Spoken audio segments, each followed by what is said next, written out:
하나님의 말씀을 보겠습니다. 고린도전서 15장 20절부터 22절까지의 말씀입니다.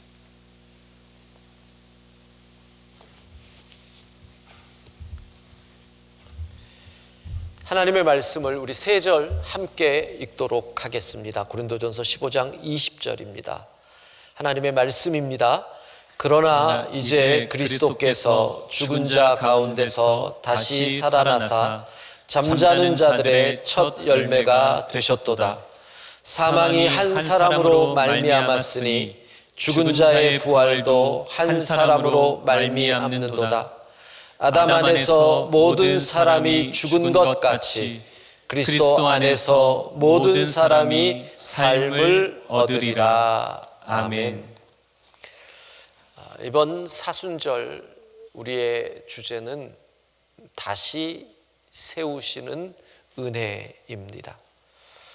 그래서 새벽기도 때는 무너진 성벽을 다시 세운 느헤미야서를 중심으로, 또 주일마다 감사를 다시 세우자, 기도를 다시 세우자, 새 계명을 다시 세우자, 이런 주제로 하나님의 말씀을 나누었습니다.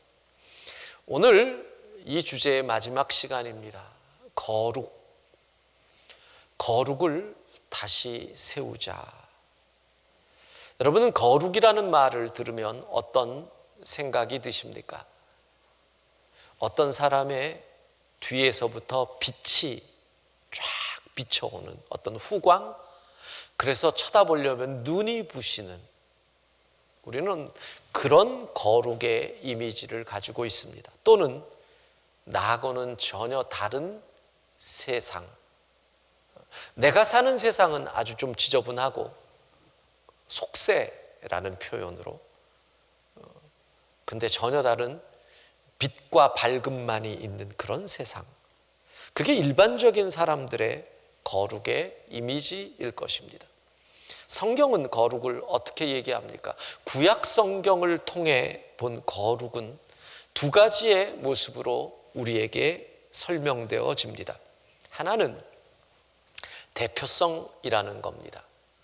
대표성이 뭡니까? 하나님께서 이스라엘을 선택하셨다. 선민, 하나님의 구원의 계획을 위한 대표로 뽑으셨다는 겁니다.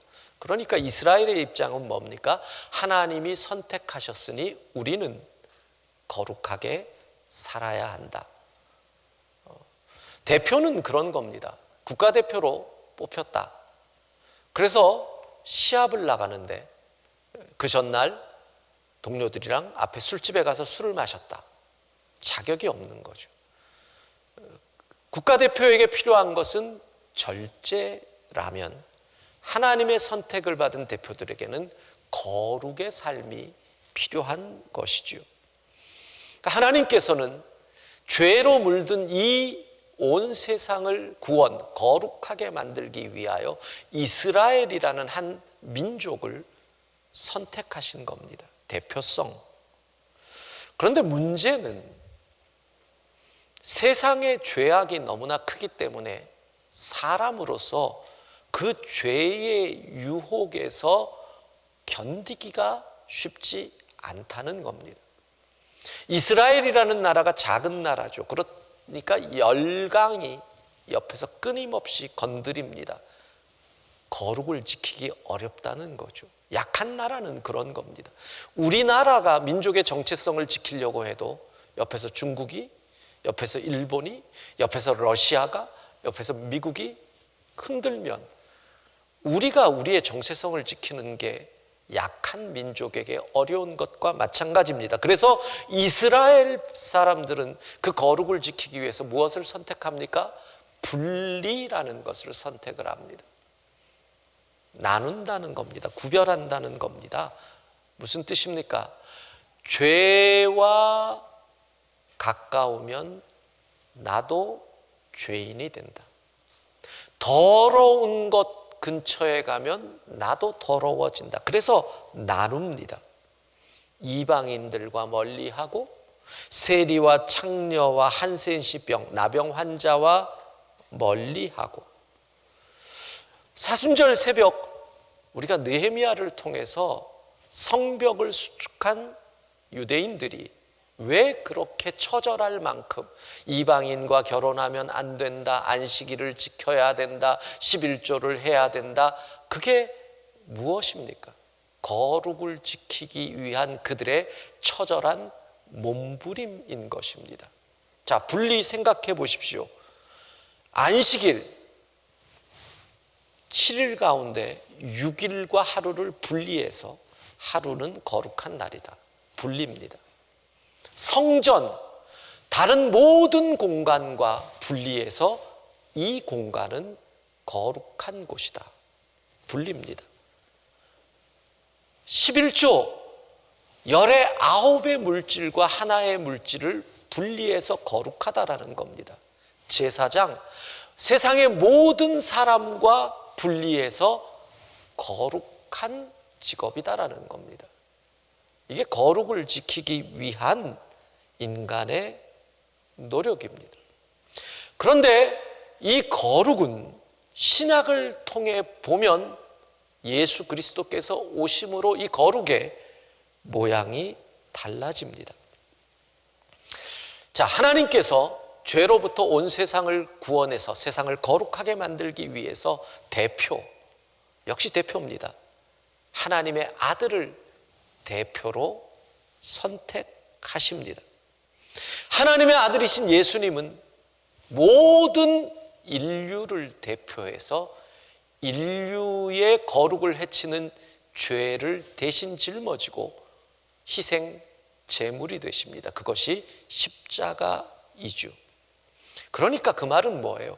예수님은 분리하신 것이 아니라는 겁니다.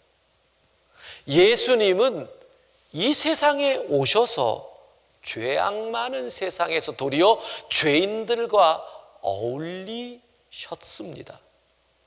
그게 무엇입니까? 분리가 아니라 함께입니다. 오죽하면 예수님의 별명이 무엇입니까? 죄인들의 친구. 함께 하십니다. 그래서 이 땅을 거룩하게 만들기 위해서 예수님의 방법은 무엇입니까? 죄인들과 어울리면서 그들을 사랑하고 그들을 위해 희생하면서 죄인들을 거룩하게 만드셨습니다. 하나님의 나라를 이루어 가신 것이죠. 그렇기 때문에 우리는 유대인들과 그리스도인이 살아가는 방법이 다른 이유가 바로 여기에 있음을 알 수가 있습니다. 유대인들은 거룩을 지키기 위해서 어떻게 해요? 분리, 멀어지고 가까이 안 하고 떨어뜨리고 묵을 가까이 하면 흙이 되고 붉은 것을 가까이 하면 붉은 것이 된다. 그래서 멀리하고 나누는 것입니다. 하나님의 백성으로서 거룩을 지키기 위해서 죄인들과 멀리합니다. 그러니까 그들은 뭐예요? 나만 거룩하면 돼. 이게 유대인입니다. 그리스도인은 어떻게 합니까? 아니죠. 모두를 거룩하게 만들어야 합니다. 그것이 우리의 사명이죠. 그러니까 세상을 거룩하게 만들기 위해서 너희는 희생해야 돼. 너희는 사랑해야 돼. 예수님은 그 삶을 뭐라고 표현하셨다고요? 소금과 빛. 2부까지 빛과 소금이라고 했다가 아니다. 우리는 영광이니까 소금과 빛으로 바꾸자. 그랬더니 어느새 저걸 딱 바꿔놨네요. 예, 우리 교회 성도들은 이미 뿌리로부터 알고 있는 겁니다. 소금과 빛으로 살아야 이 세상을 거룩하게 만들 수 있다. 어두운 세상을 빛으로 비추고 부패하는 세상을 소금으로 부패를 막는 이것이 우리의 사명이요 목적이 되는 것입니다. 자, 조금 이해를 돕기 위해서 지금 이 시대와 연결을 해보십시다. 자, 이 시대 코로나19로 인해서 우리 모두는 두려워합니다. 감염될까 봐. 그래서 취한 방법이 무엇입니까? 격리입니다. 거리두기. 가까이 오면 감염된다. 마치 유대인들하고 비슷하지 않습니까? 죄에 가까이 가면 내가 죄에 전염된다.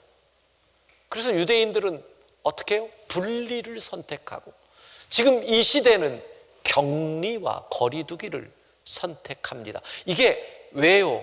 두려운 겁니다. 이 병으로 죽을까 봐, 죄로 인해서 죽을까 봐 두려워서 유대인들은 격리를, 분리를 선택합니다. 그럼 이 일이 언제까지 갈까요? 치료제와 백신이 개발될 때까지입니다. 여러분, 죄의 치료제가 무엇입니까? 예수 그리스도의 보혈 외에는 방법이 없는 줄로 믿습니다. 죄를 이길 수 있는 면역력, 백신은 무엇입니까? 우리 주 예수 그리스도의 은혜, 그것만이 죄를 이길 수 있는 능력인 줄로 믿습니다. 그래서 예수의 은혜를 입은 우리는 죄에 대한 치료제와 백신을 맞은 것이기 때문에 분리할 필요가 없는 겁니다. 이 세상에 나가서 죄인들을 거룩하게 만들기 위한 수고를 할 수 있는 이유가 예수 그리스도의 은혜 때문인 것입니다. 그러면 이 관점에서 선교와 전도를 정의할 수 있습니다. 선교는 뭡니까? 아직 치료제와 백신이 들어가지 않은 나라, 그래서 감염돼서 죽을까 두려워하는 그 나라에 백신을 들고 찾아가서 예수의 복음을 전하는 게 선교입니다. 전도는 뭡니까? 치료제가, 백신이 있는데도 엉뚱한 민간 전승을 따라가는 사람들이 많습니다. 예를 들면 입 벌리면 소금약, 소금물 칙칙 뿌려주면 바이러스가 죽는다라든가, 아니면 무슨 마스크를 저 마이크로웨이브에, 전자레인지에 돌리면 뭐 바이러스가 죽는다든가, 이런 가짜 뉴스에 속아가지고 있는 사람들, 옆에 치료제와 백신이 있는데도 그들에게 예수 복음을 전하는 것, 이것이 전도가 되는 겁니다. 할렐루야. 본문을 읽어봅시다. 22절입니다. 함께 읽습니다. 아담 안에서 모든 사람이 죽은 것 같이 그리스도 안에서 모든 사람이 삶을 얻으리라. 예, 아담의 죄로 인해서 모든 사람이 죽으니까 우리는 죄를 피해 다니는 겁니다. 거룩을 지키기 위해 도망 다녀야 했습니다. 죄의 삭은 사망이니까 무서워서 분리시키고 만나지 않고 거리를 두는 겁니다. 죄를 지으면 죽으니까. 그런데 고린도전서 15장 20절 같이 읽습니다.